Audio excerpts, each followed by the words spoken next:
అందరికీ నమస్తే. ఇంకో ఎదిగే పోరగాళ్ళకు భయం భక్తి ఎట్టుంటుందిలా అయ్యమ్మ భయం భక్తి పెట్టాలి.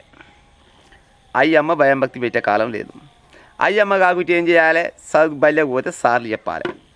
సార్ల మాట కూడా వినరా. ఇటు అయ్యమ్మ మాట వినకుంటా అటు సార్ల మాట వినకుంటా ఏం చేద్దాం అనుకుంటారు ఈ కాలం పోరగాళ్ళు.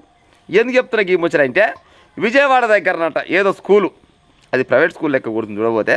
సరే ప్రైవేట్ స్కూల్ అయినా గవర్నమెంట్ స్కూల్ అయినా స్కూలే. వా పోరగాడు సార్ని ఏడంగా పడితే ఆడంగా కొడుతుండు. అన్న జరగ పోరగాడికి వచ్చే వీడియోని పెట్టి ఒకసారి జనాలంతా చూస్తారు. చూసిరు కదా.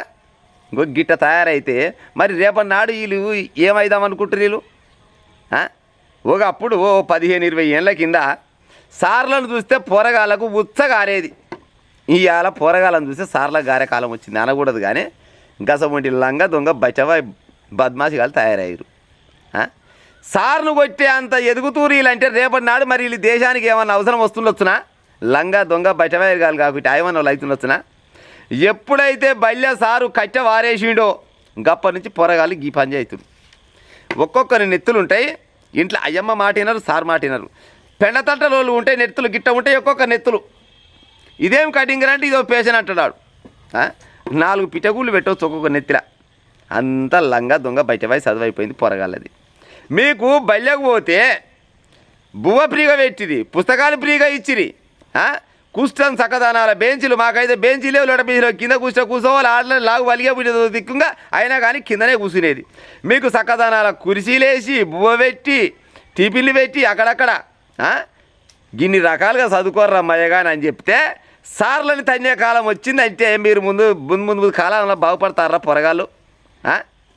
గింత అధ్వానంగా తయారైతే చదువు ఏమొస్తుంది చెప్పురి. ఏమి లేదు, రేపటి నాడు లంగా దొంగ బయటమే కాలి ఏక నెంబర్ అవుతారు తప్పితే మీ వల్ల మీ అయ్యమ్మకు ఉపయోగం ఉండదు, మీకు ఉపయోగం ఉండదు. కనీసము ఈ కాలం కాదు, సరే నా కాలం పెట్టుకుందాం. ఏం కాదు వీడు పొరగాడు అని అంటే, ఇంటర్ చేసిండు అయ్యా అని అంటే, ఇంటర్ చేసిండే సరేలే బత్తడని పిల్లనిచ్చేది. ఈ కాలంలో డిగ్రీ చేసినా కానీ పిల్లలు ఇచ్చే కాలం లేదు.